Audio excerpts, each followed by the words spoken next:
love a good story. Stories of love and life.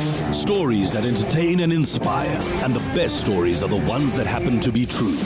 Every Friday night, Jack Devnarain is live in conversation with an iconic South African personality who shares the true stories that shape their remarkable lives. Join us for reality radio as real as it gets. From 6 p.m. to 7 p.m. every Friday night, only on 919.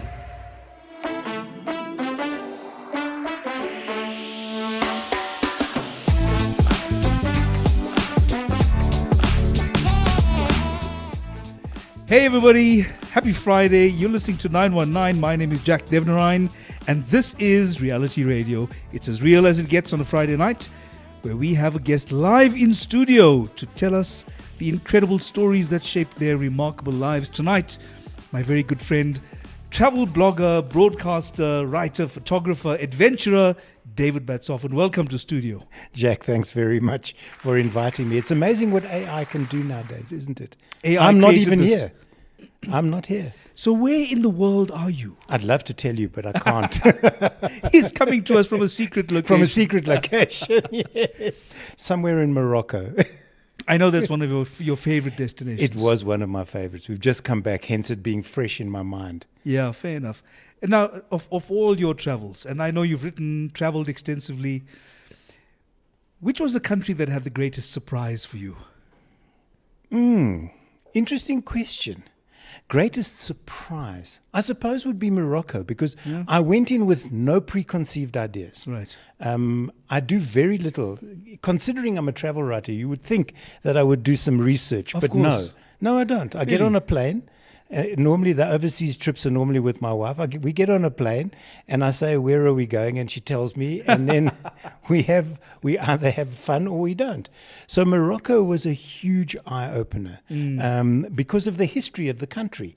Being a former colony. A former colony. There was a big Jewish population in Morocco back in the day because they came from Spain.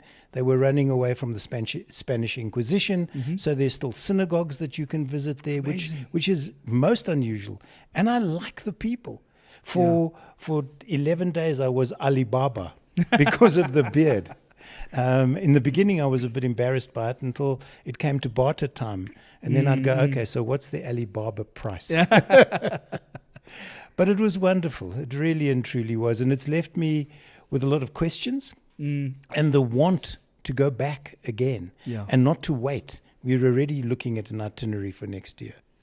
Well, that's amazing. You know, I have questions as well because I've traveled enough in Africa to make me hungry for more. And one of those things that I'm really hungry for, and also to research, are the mystical places of Africa. Africa is glorious, Jack. You don't need to cross the Mediterranean. You really don't. Yeah. And I think, aside from being in South and Southern Africa, if you go north and then stop at sort of the Sahara, you've got so many diverse cultures and nations and peoples. And it's wonderful. It really and truly is. And I don't think people travel into Africa enough. There's always I'm not too sure if. Yeah. Am I going to a country where I may not survive the trip? Isn't there a coup going on there somewhere? Isn't there a coup? Any country that has the word democratic in its title, maybe be a bit conservative about. But and I've traveled extensively in Africa for a variety of different reasons. And I've always felt welcome. I've never felt threatened. And I think it's time that people realize that, our money is worth something in Africa. If you go to America or go to Europe, our money isn't worth squat. You may as well take monopoly money with you because that's worth more. And you've got to get out of jail free card that goes with it. And then how are South Africans received within Africa itself? I've never had issues. Yeah. It was weird in both Egypt and Morocco that I've just visited. Egypt last year, Morocco now. In Egypt, it was, hey, Morocco swallows, because the Egyptians don't like their own soccer team. And then in Morocco, South Africa had beaten Morocco in one of the early games of the CAF Cup. So there was a bit of rivalry. Yes. But it was fun. You know, Yeah. there wasn't any antagonism. It was, you've come here, you beat us, hey, so be it type of thing. Yeah. But I've never felt unwelcome in any of those countries. But that being said, I do believe it's your attitude to the people that you interact with. Because you can go in with an attitude like, I am from South Africa and I'm better than you. Or you can go in with, I'm from South Africa, teach me about your culture. Yeah. Let me sit and break bread with you. Yeah. Even if it is goat meat that I've never eaten before, I'll try it. Yeah. You know, that type of thing. So you've always been a student of life and culture. I've enjoyed it, and I suppose it goes back to a point where I stopped seeing, when we were small, let me go back to that. When we were small, when we went on holiday by car, it was a destination. So you went from Port Elizabeth, let's say, to Port Alfred, which we did every Easter for many years. But that was it. There was no stop along the way. I've learned to stop along the way. If I'm going traveling and it's more than 4 hours away, I want to overnight there. Yeah. And I want to find out about the people. And yes, I will ask questions now. Sometimes they're inappropriate, but you learn from them. Yes. You only make those mistakes once. I can imagine. You know, and so that's a long answer to your short question, which is yes, I believe that if we speak to each other with a non-judgmental attitude, it makes for a better world, because you can't judge. Who's to say you're better than me or I'm better than you or any of that type of thing? And that's the attitude we should have, and use travel as the catalyst for all of that. Traveling within South Africa, do you think South Africans give our own country a bad rap sometimes? Yeah, I think sometimes, and I suppose people may shoot me down for this, but sometimes South Africans make bad travelers. Oh, really? Yeah, they become, Why? no, they sometimes think, you know, privileged, all of that type of thing, and stuff must be done for them. Okay. And there's no necessity for that. Yeah. Carry your own luggage. Yes. You know, yes. or let me rephrase that. Carry your own baggage, because they bring baggage with them. As travelers. As travelers. Yeah. But then again, it's your interaction with the people that you're traveling with. Yeah. Because I've been on coach tours where we've had large numbers of South Africans, and we've had a great time. I've been on coach tours where we've had smaller numbers of South Africans, and you don't get on with everybody. But you then have to make a conscious decision. Either you do or you don't. And if you don't tell the other person, listen, I don't like you, I'm going to speak sarcasm to you, and then deal with it. Yeah, you know, yeah. and then make it fun. And eventually you realize that you have a lot more in common than you don't. No, of course.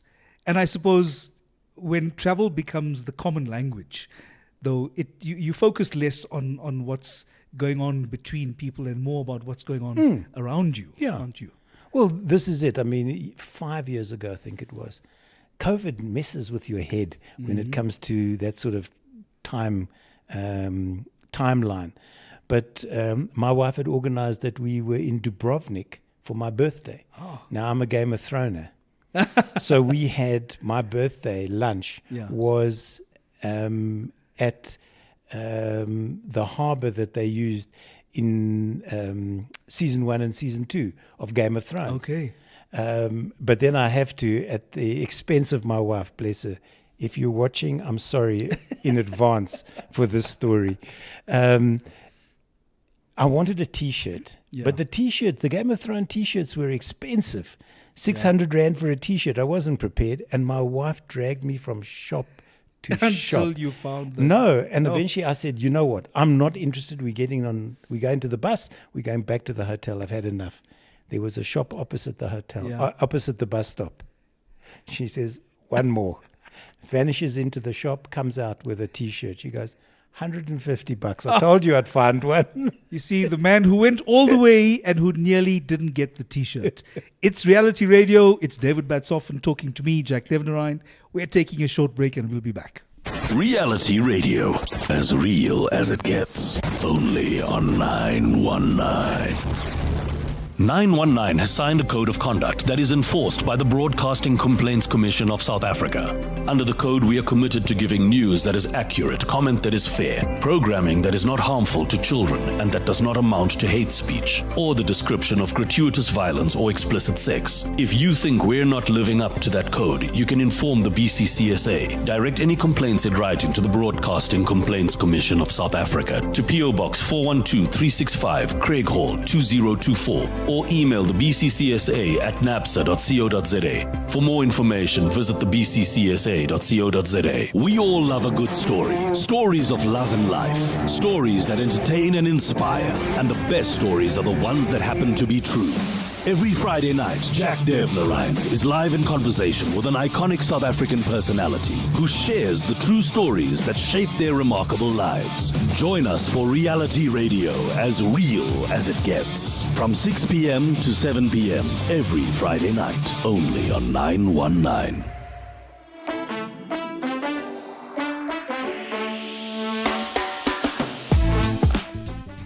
And we're back to Reality Radio this Friday night with our guest in studio, David Batzofin. David, you mentioned something earlier about people and their expectations when they travel. And sometimes you say South Africans can carry a lot of their own baggage into the new country, the new place that they're visiting. I know what you're talking about. I saw it happen. My first and only tour to summit Kilimanjaro. Right. I was with a large group of people. It was, 30-something people. And amongst them were people who had this expectation that the porters were meant to carry all their rucksacks and the water and the extra food and all of that. The porters were simply the most incredible, cheerful, humble, engaging people. They were so proud of their country. They were so proud that they could assist. And yet I saw some people treat them as if they were just mere servants. Yeah. And I was so disappointed by that. I just thought, but this is, firstly, it's their livelihood. Yep. Secondly, I have not seen that kind of stamina and strength. If you went up Barranco Wall on your trip, I did on my first summit. Barranco Wall took us 3 hours. Yeah. With just a backpack, with very little in it. Those porters climbed Barranco Wall in under 45, carrying chairs and tables and mattresses. We watched them go up because they went up ahead of us. Yeah. Because otherwise we would have held them up. And you look at them and you go, if only. Yeah. We'll never reach that stamina. We're not designed to do that. No, I don't believe so. It's awe-inspiring Yeah. to watch them. And they needed to be treated with that sort of respect. I have an issue when people say, and I saw it just today in an ad for a trip to Kili, come with us and conquer Kilimanjaro. You can't conquer that mountain. You and I spoke after you'd come back, and you had post-Kilimanjaro blues. I was distraught. I was shattered.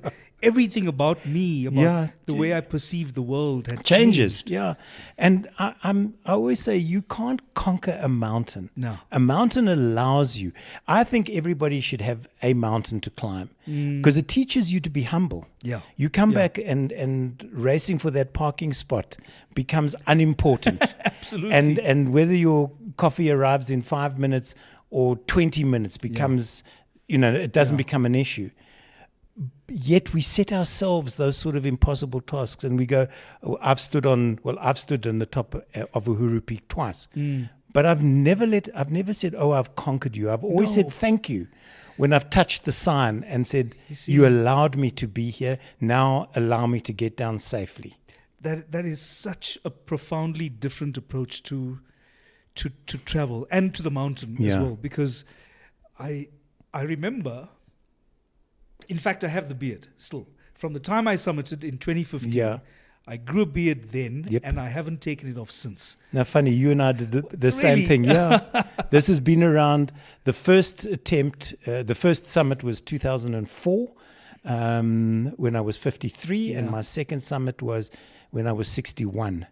And in between I'd shaved, but in 2016 I started this, and this hasn't come off. This is my mountain beard, and I'm very proud of it. I really am. Okay. I'll tell you my story if you tell me yours, right? Okay. The reason I grew the beard is because on the mountain I had a very strong sense that I was walking out of myself. I was walking out of my my fears, my insecurities, my petty annoyances, the ambitions, the false ambitions that I had set for myself in order just to prove myself to me. Yeah. And just there was a sense of humility in the process of climbing Kili that allowed me to say, I don't need that anymore. I had walked away from it to the point where I had grown the beard because I didn't feel the need to affirm myself constantly after that. I felt I had done enough and that I'm here and I have purpose, and that's enough. I wish my story was that profound. Before I left, I decided to literally shave everything. Go bald. Oh, really? Every place that I could possibly shave, I did, because it makes cleaning yourself on the mountain a lot easier. Wet wipes work better that way. And then when I came off, I thought, all right, now I'll just let it grow, which I did. And I enjoy it. I like the look. So it's not as profound as you. But as you say, you come away with a different sense of purpose. And I suppose at the end of the day, Jack, it's what you make of that climb, because you can turn it into a contest, you against the mountain. And then the mountain's going to win. That mountain will clap you and it will teach you a lesson. Or you can do it with a sense of humility and humbleness and enjoy every day. I mean, we did 7 days, so we had an extra acclimatization day. And you can't, people say, but it's like when you go to the coast and you want to go to the beach. It's not, because it doesn't matter what the weather is. You have to wake up in the morning and walk. And every morning I would say thank you. We were very lucky. On both climbs we had excellent weather. No rain, because there's nothing worse than climbing wet. Because there's nowhere to dry yourself. You come into the tent, you're wet, you wake up in the morning, you're wet, you've got to walk in wet clothing, and it's not nice. But just be grateful. And I suppose travel, in any sense, is that. Because travel is not a right. Travel is a privilege. Not everybody can, and not everybody does it for the same reason. Some people travel to go on a pilgrimage of some sort because of the religious beliefs. Some people just travel because they have to go back to an urban area that they came from. Not an urban, a rural area that they came from. So travel is not guaranteed. So if you do travel, make the most of it. Don't become miserable and sit in your room watching television. I don't understand. I'm sure you've traveled with people like that. They end up in a hotel. You never interact with anybody in the hotel. You go to breakfast, you go back to your room, or you go out, and then you sit and watch television. Now it's cost you X thousand pounds, dollars, or euros. You may as well stay at home and watch TV. You know, you're getting the same sort of feedback, the same sort of enjoyment. Get out. Again, we went to Rome as the beginning of a cruise. My wife, we land in Rome. She says, listen, there's a Frida Kahlo exhibition at some gallery. I'm going. And she vanishes. That was her. And that was her gone. I didn't know what gallery she'd gone to. I didn't know how far it was, but she disappeared. And several hours later, she came wandering back going, I had the most awesome time. What did you do? I said, I sat and watched TV. I wandered the streets. But this is it. She utilizes every minute of every day. And I try to. So that you get the best the best bang for your buck out of wherever you're going, be it local. Even in Johannesburg, how many people go to Pretoria for a weekend? I don't think of many. No. I've just done it. Yes. And I had a wonderful time. I went for work, but I stayed there the weekend. I stayed in a guest house, and it was awesome. Are you going to have to blog about this as well? I have already. It went. Have you now? It went up today. Is it? Yeah. But now, interestingly enough, the guest house that I stayed in was Moroccan themed. Oh, I know this one. You know the one, I know the elephant one. Royal Elephant. Yes. I love the place. That's where I stayed. That's and it was beautiful. awesome. Now, having just come back from Morocco, Oh, yes. it was like stepping back there. Yeah. You know, vibrant colors, 'Cause it's those authentic, lamps. it really is. It's very authentic. Yeah. And people don't. It's just up the road, folks. You know, go to the Pretoria Zoo, go to the Voortrekker Monument, those sort of things. Get out of Joburg, and just do something with your time, rather than just parking off and watching Rassie Erasmus scream at his team or not. Well, I mean, you can now if you're an honorary doctor, right? Well, I'm sorry, Dr. Erasmus. But this is it. I mean, it's 40 minutes up the road. Yeah. And it's a whole different way of life there. Yeah. It really and truly is. And I've always had the greatest respect. Also, their service is pretty impressive. It is indeed. It is indeed. I remember working on one particular show. I shan't mention the show, but I did warm up with the audience. Yeah. And it was we filmed it in Pretoria, and I always used to say Pretoria has the best looking women in the Really? world. Wow, Yeah. okay. And then I get a round of applause, and I'd wait just that beat, and then I'd go, unfortunately, none of them are here this evening. But a boom. Oh. It sounds like you should have done stand up. I did for But a you while. did, right? I did You for a see, while. that was the perfect lead-in. Okay, how long was that while? A couple of years. Really? Yeah, Okay. 2 or 3 years. Yeah. It was something I'd always wanted to do. Really? There was a circumstance that presented itself that allowed me to step up on stage. Okay. It can be very daunting. Yeah. In those days, there was very little interaction between comics in Cape Town and comics in Johannesburg. And I went to do a set down in Cape Town. Bless the director. She said to me, how long will you do? And I said 15 minutes. And she went, thank you. Yeah. And I died. Oh. I died on that stage. Yeah. And she cut my 15 to 3.5. She made me look spectacular. Yeah. She really, but those audiences were weird. And I don't know if you've ever done it. What, you mean stand up? Stand up. Never done stand up. Okay, so when you've got a gag that you know works Yeah. in front of a Johannesburg audience, you go to Cape Town, you tell the same gag, Yeah. and there's nothing. Fascinating. So between Joburg and Cape Town audiences, It changed. Now there's interaction constantly, Okay. and there's streaming and all that sort of stuff. So that has fallen away. okay. But it's the weirdest thing when you tell the same, and they look at you as if you're speaking Klingon. You know, Yes. you might as well have told the gag in that. But luckily, there were people in the audience who knew me from radio, so they'd come to support me because of that. Yeah. So they laughed irrespective. I could have read the phone book to them, Yeah. and they would have laughed. Well, people have heard you read. They have. I have to share with you one story. Yes, please. Doing a TV series, Afrikaans TV series. I was floor manager on the thing, and I speak Afrikaans fluently. I don't read it well though. So they asked me to read in for a particular actor who hadn't made it or who was running late. So I started, and I was really bad, and I heard the director in my ear. I don't think he realized I was listening. Well, floor manager, of course Yeah. you're listening. But I heard him say, can we not find somebody else to read? Otherwise, we're going to be here all day long.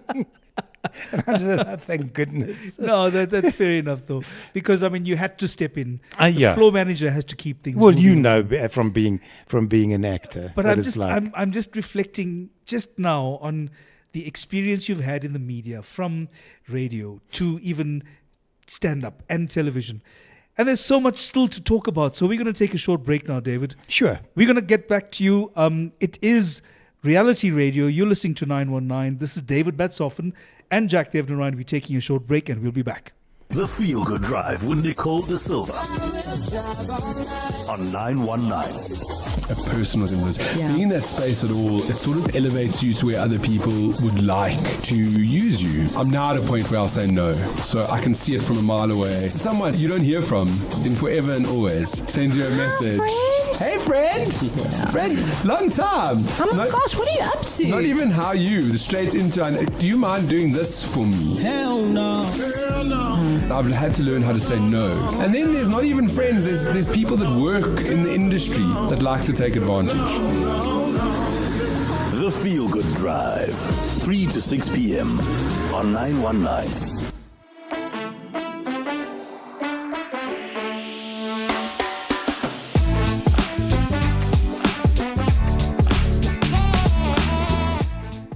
It's reality radio on a Friday night. Make sure to join us every Friday night from 6 p.m. to 7 p.m.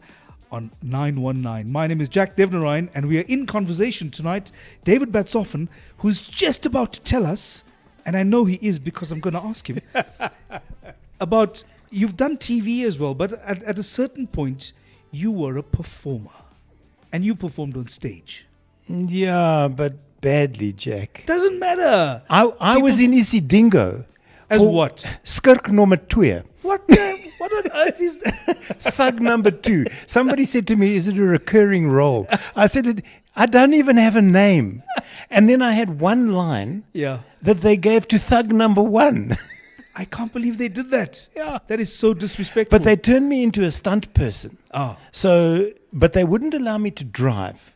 Okay. The one thing I had to drive out of a parking lot, they said, no, you can't do that. You're not qualified to do that. To drive. To drive. Right. But I was qualified to get into a knife fight with one of the actresses with a proper knife.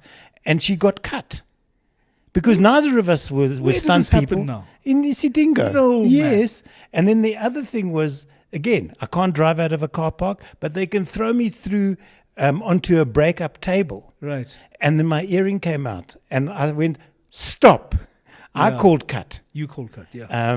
I said, there's an earring of mine lying here somewhere and nobody moves until I find it. Yeah. And I did.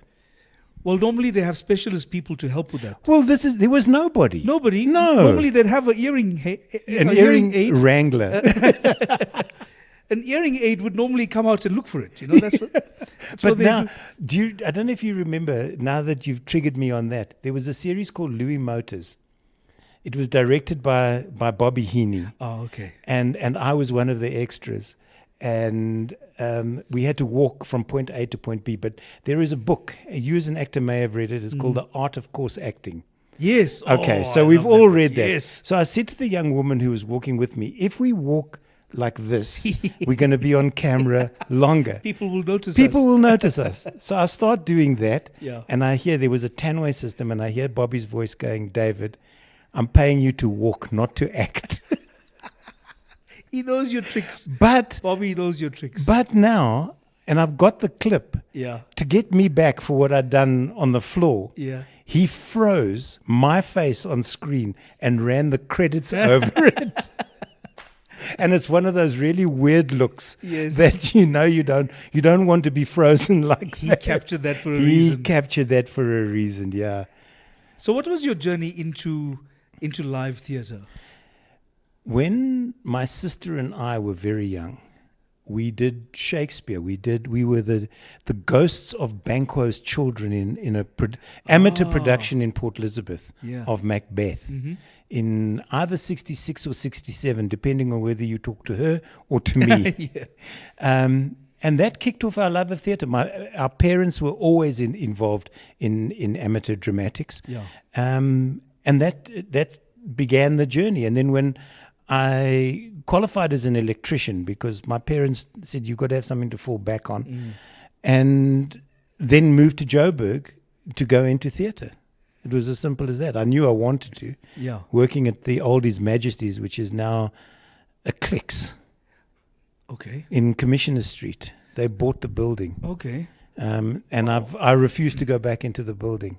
Although the stage, I believe, and the fly tower and the dressing rooms are still at the back of Clicks. I wonder if they use them. No, there is an access, but I wish somebody would start tours of Johannesburg. I mean, there was somebody that was doing it, but they weren't allowed into those places. I know that there are people, even people in our industry. In fact, I seem to recall that there was David Hall Green, who was doing tours of historical sites in Joburg. Right. I don't know if he still does that, or I don't know if he's still alive. really, I haven't heard anything.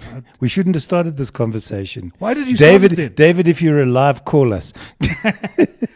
But yeah, and I think there are a few groups, even walking tours. Yeah. Joburg. No, there are lots of walking tours. Yeah. Joburg and Soweto. But there's all, that type of stuff that's hidden away now. Yeah. Which is unfortunate. Because that's part of the story, right? It is. You know that there is a passage, an underground tunnel between, I think it's the post office and Park Station, that used to be used when they took mail, registered mail that may have had money or contact, and they had to get it to Park Station to the trains there. There's an underground tunnel, which was going to be opened and then wasn't when the post office was set alight. We don't look after our heritage, Jack. No. And I'm from Durban, so it's one of the things I can say about Durban as well. And we really haven't tried hard enough. And especially there's a very strong colonial history, but also a military history.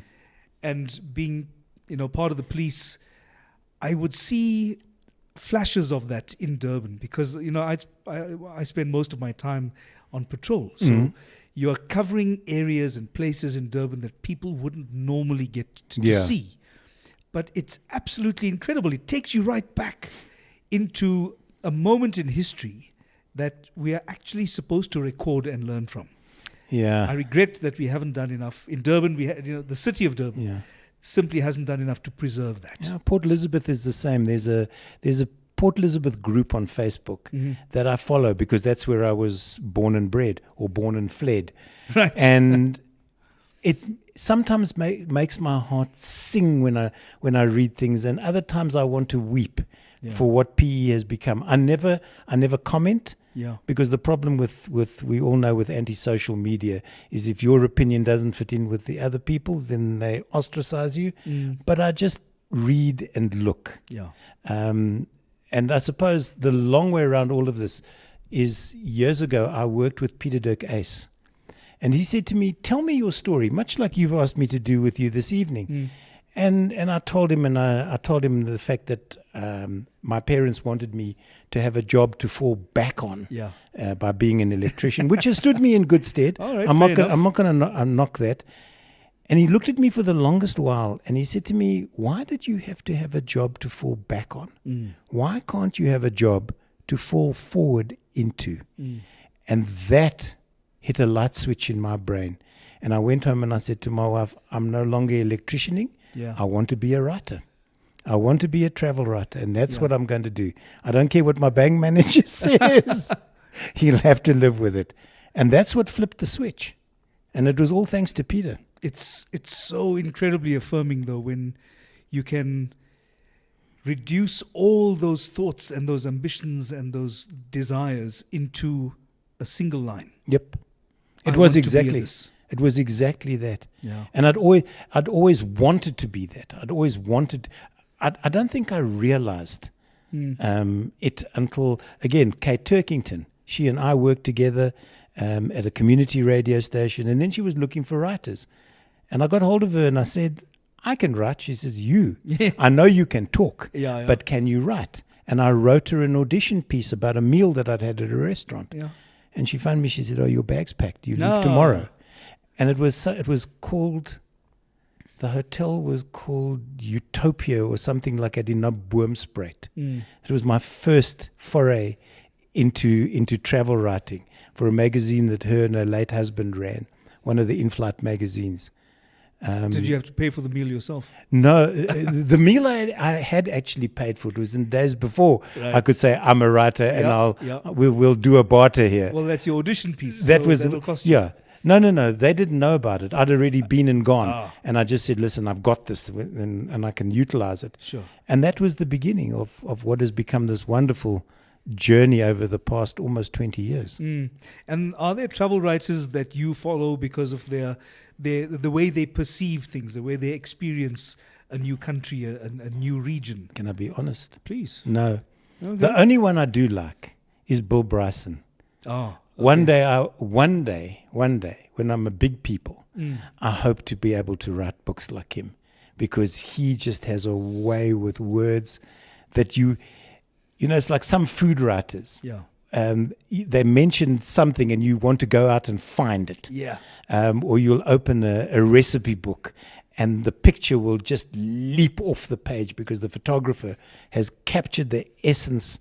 It's not just, I don't know, bacon and eggs on a plate. It's a breakfast that you want. Yeah.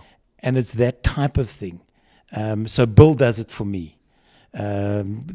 Locally, no, I suppose at the end of the day, the one I used to follow, bless him, was Barry Wronger and Adrian Monteith for similar and different reasons.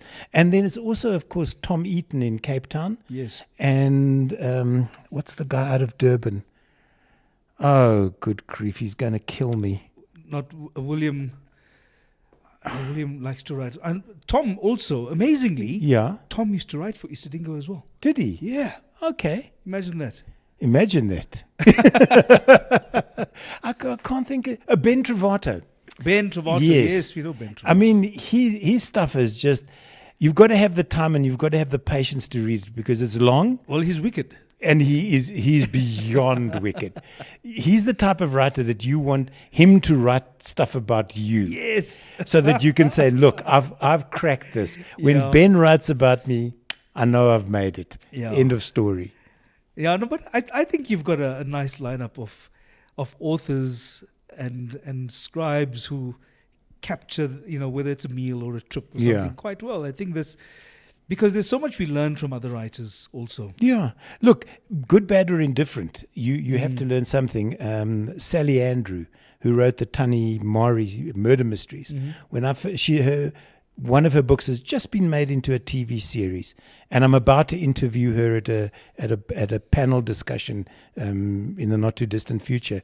But when we went away, my wife and I, nothing to read, I'd forgotten to take a book with. And I said, "Can I read this?" And she went, "No, you're not going to like this. This is a chick book." And I loved it. Yeah. And I went away and I read the other 3 because there are 4 in the series, and I loved each one for a different reason. And I think my wife was quite surprised. But I think even those lines are blurred now. And there's something, you know, you can't be that specific. This is for. Right.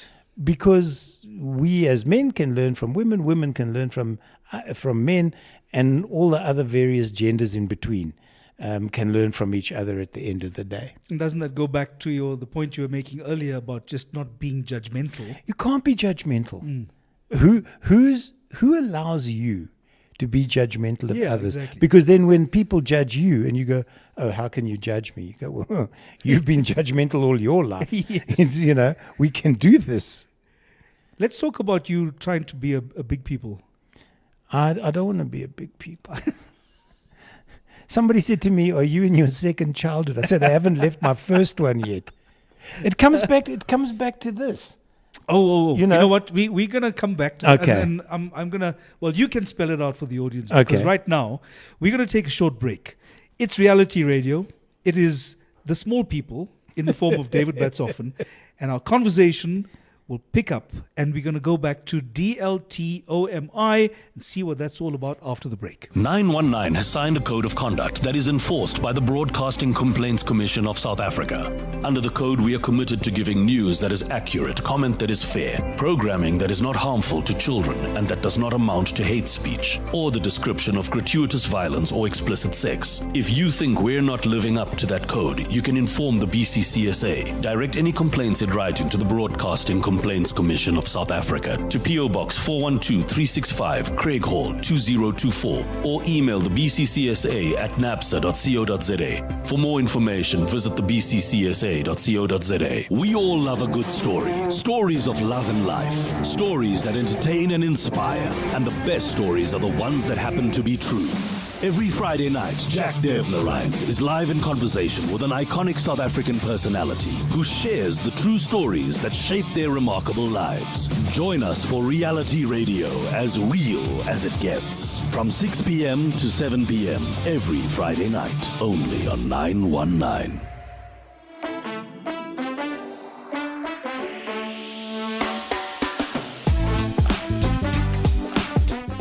That's my jam, Taba Taba says.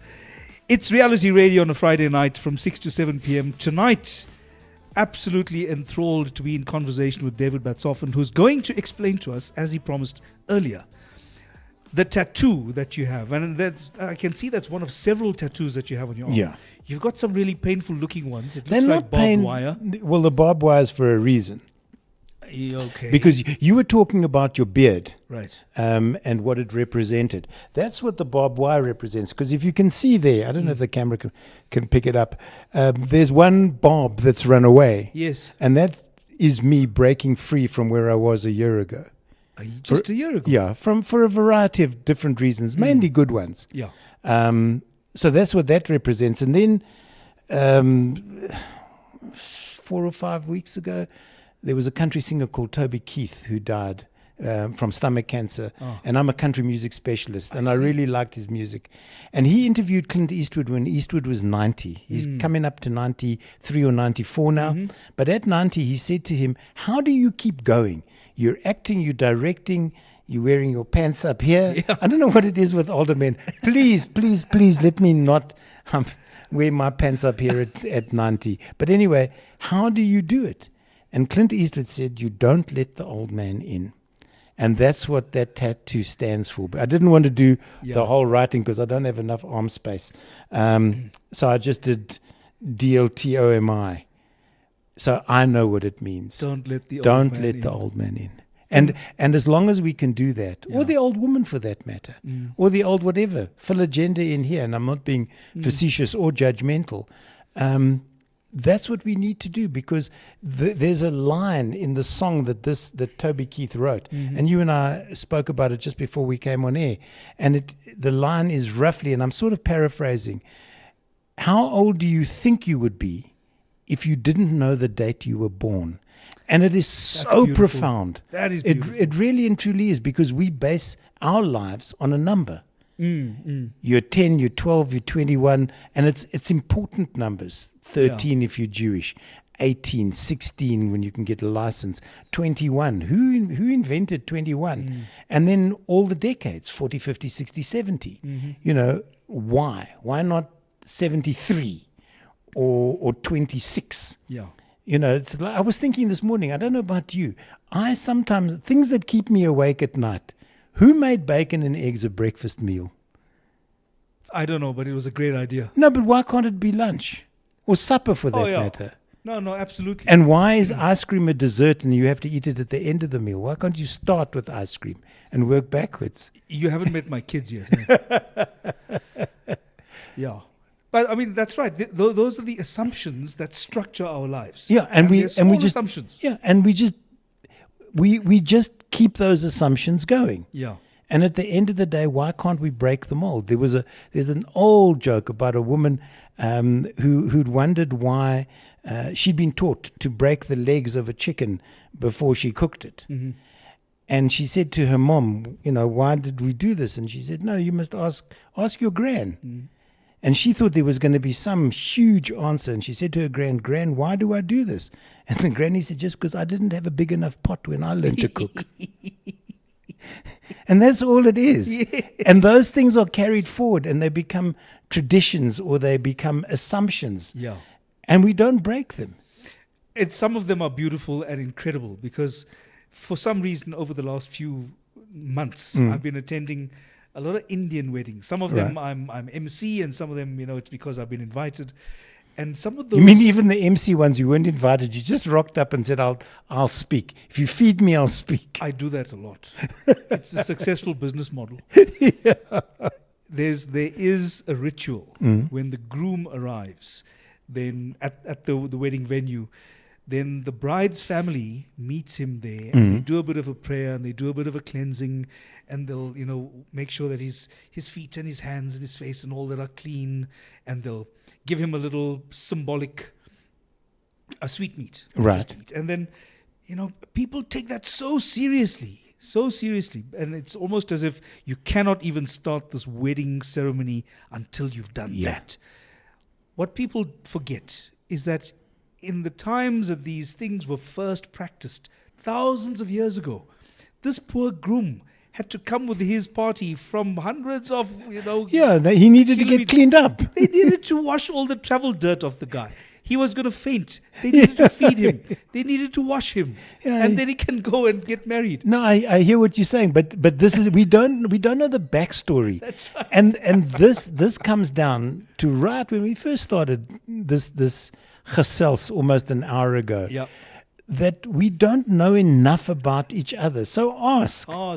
Yes. There's nothing wrong with asking, and people will either tell you. Yeah. It's like, again, with the tattoos. I can see they're looking, Yeah. but they won't ask me. And then I have to say, I know you've noticed. Would you like to know why? That's interesting. And then they'll say, all right, tell me. But they're almost too embarrassed. And I go, well, if I was embarrassed to have any of these or any of my tattoos, they wouldn't be somewhere visible. They'd be somewhere that is covered in clothes. But I know that there are people with tattoos that are visible who get quite defensive if you ask about them. So people are just generally careful. Yeah. Which is a pity, though, because it's going to be visible. Then you're going to. Well, if it is visible, then you should be able to say, look, it's important to me, and let's just leave it at that. Did anyone ever mistake you for some kind of a gang member, or did you ever get into trouble because of your tats? With my parents.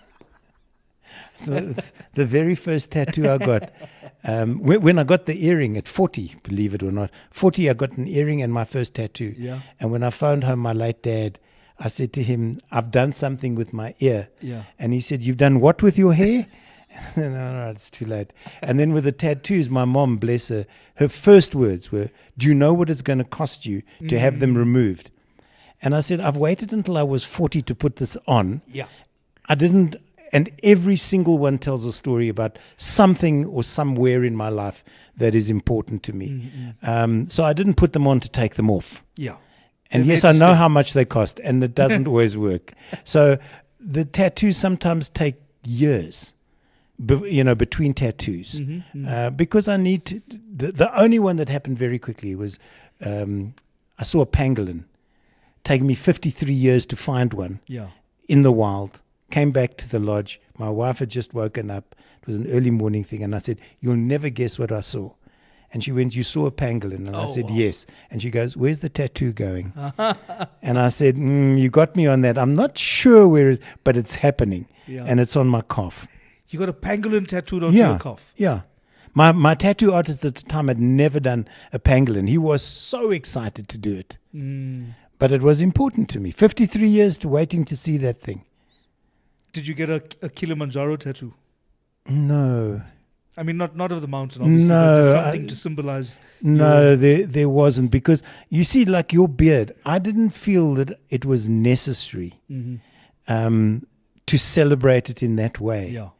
I took my dad's ashes with me. Oh, did you? But I knew that it wasn't the right place to scatter them because he had no connection to the mountain. Right. That's more your connection. Yeah. So I carried them with me. It was just a pill bottle full. I carried them up and I brought him back down. Yeah. But no, I never even, now that, that's an interesting one, Jack. Maybe I will not be held responsible. You're going to be. For another Batzofin tattoo.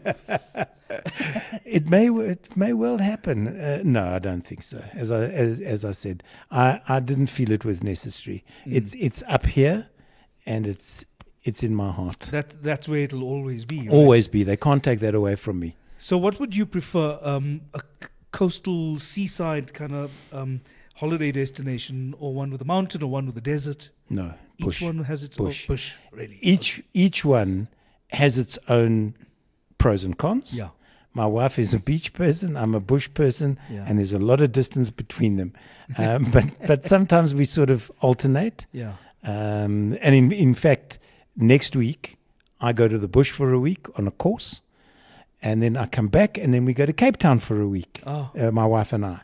So she gets to see the sea. I get to spend time in the bush because I haven't done it for about 3 months, and she knows. 3 months is about my limit because then this starts, and I want to kill people. Friends run. Yes. They know. They take one look at me and they go, "It's been 3 months, hasn't it? To go to the bush. I need to go to the bush," and that's my happy space. Give me a camera, and something to photograph, and I'm as happy as a pig in the proverbial. And what is it about the bush that lights up your soul? In 1966, as a 13-year-old, I was taken to the Kruger National Park for my birthday. 50 odd years later, I went back to that camp. I'd been to Kruger in between, but never to Pretorius Kop again. And I stood as an adult, married adult, in the exact same spot as I stood as a 13-year-old. And I realized why it had been so important to me.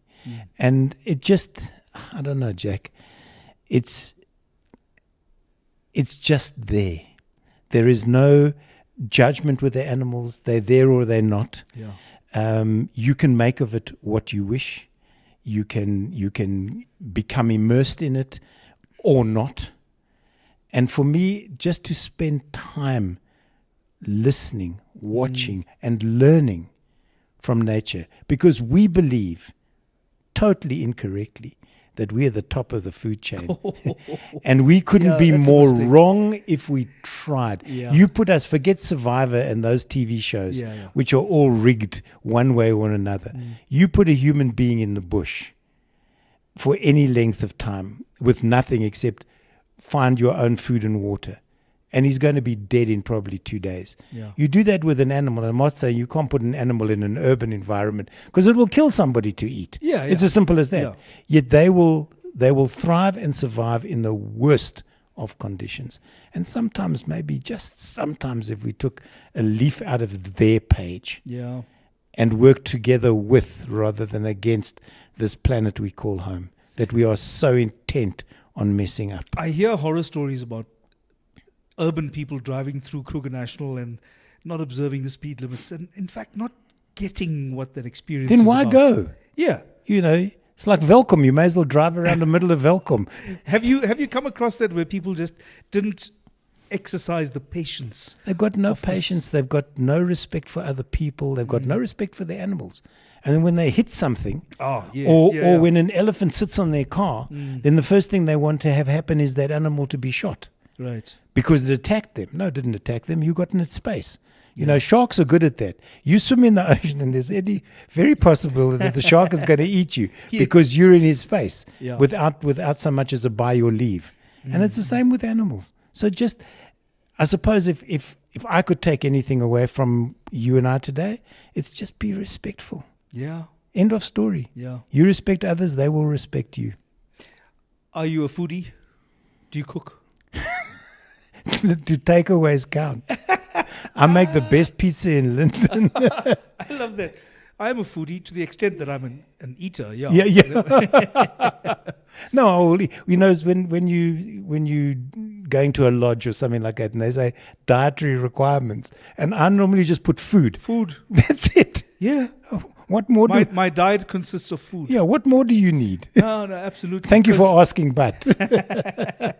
But I was wondering this because I'm thinking part of the travel blog experience is also to sample the food and what the menu is like and maybe what the wine is like. No, I don't drink anymore. 45 years sober.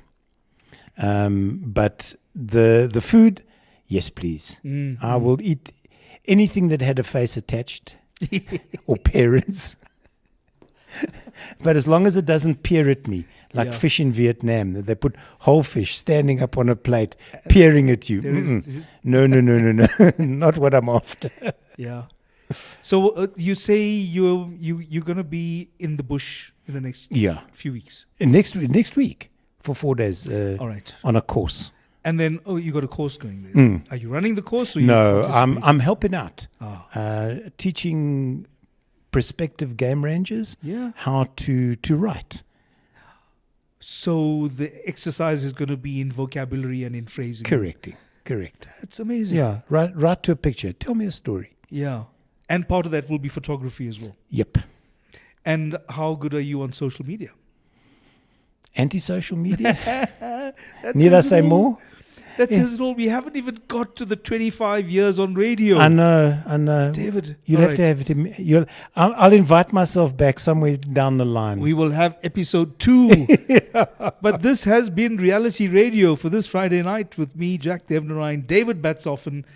The most incredible adventure, and what an experience, and what amazing reflections you have of all the things that you've seen and done. I really appreciate your time, and so happy that you could join us tonight. Thank you so much for inviting me. It's been an absolute blast.